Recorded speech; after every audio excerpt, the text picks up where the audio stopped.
Previously on Ballz. Joburg, how's it going? Kev. Hello, Kevin. How are you all doing? All right, thank you.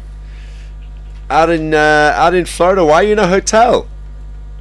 We actually came down to Delray Beach. We're here for a couple of weeks. I'm with my wife, just sort of starting to practice again for the Open, and we've also been thinking about moving down to Florida. So we're out here looking at to see what it would be like. So. All right, Nice. Kevin obviously plays.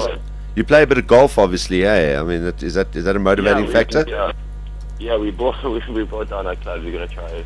Knox, one of our team members here, Kevin, wants to make golf declassified as a sport. Would you agree with that?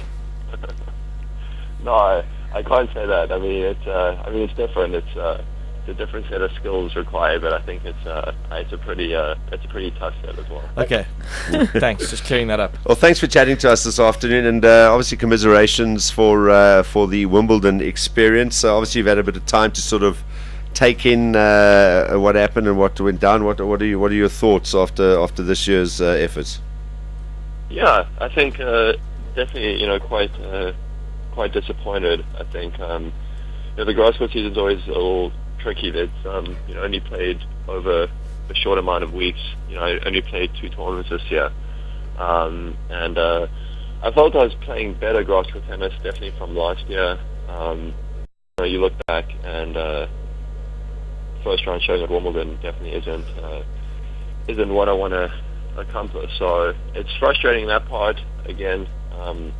Only playing the next time Wimbledon's in a year's time, but I think just from a personal side, there was some improvements on the grass, and I think over hopefully next year and the years to come, the results will get better. Absolutely. I mean, in context of your year overall so far, I mean, it's still you're still pretty happy with what you've achieved so far.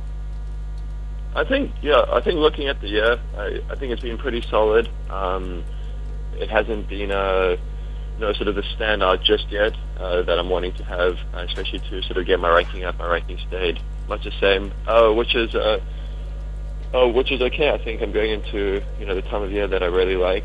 So I think I've given myself a pretty good base so far, and looking forward to this summer. And I think I'm playing some good tennis, and hopefully we'll be getting some good results.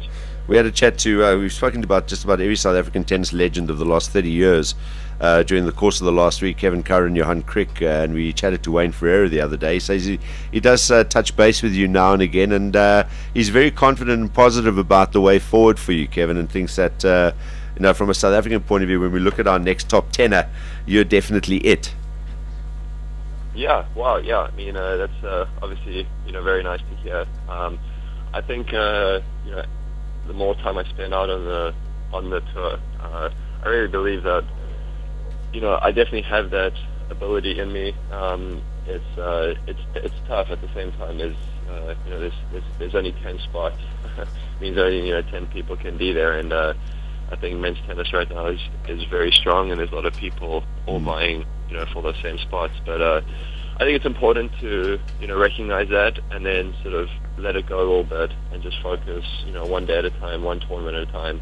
And I think if you do that, the rankings take care of themselves. Have you got anything in between now and the US Open? What tournaments have you got lined up in between? Yeah, I've got a pretty packed summer for me. So I'm here in Florida training for the next 2 weeks. I'm going to go play my first tournament in Atlanta, which I've played a few times now. I really enjoy it there.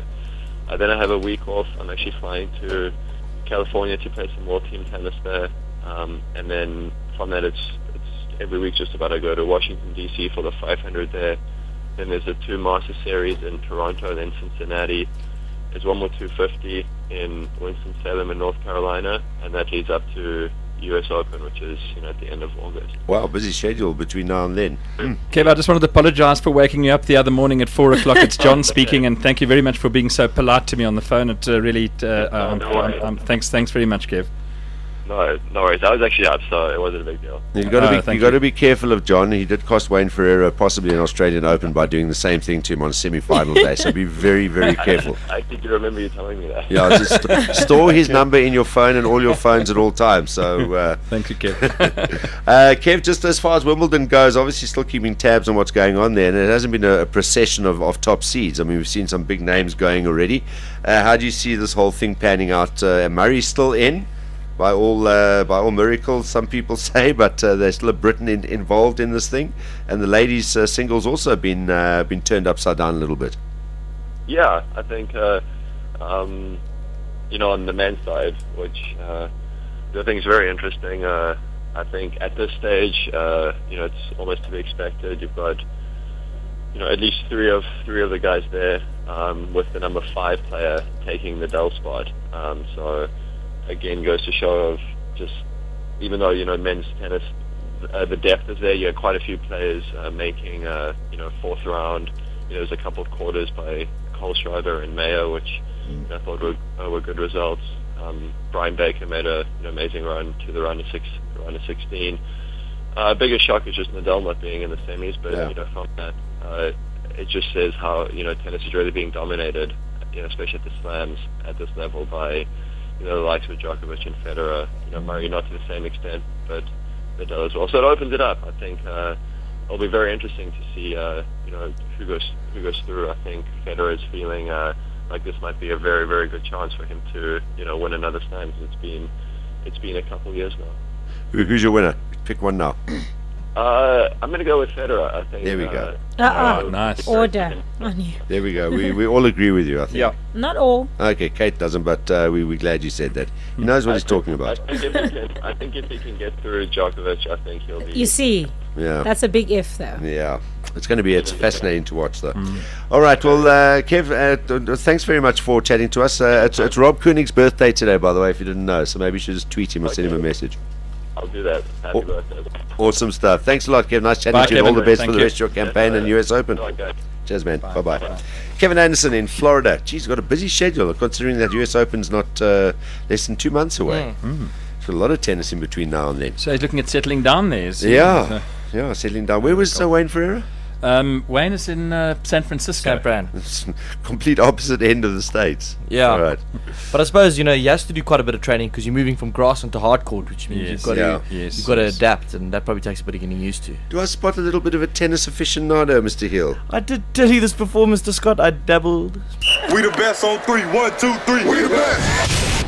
2 p.m. to 6 p.m. Mondays to Fridays live on balls.co.za. Balls.co.za.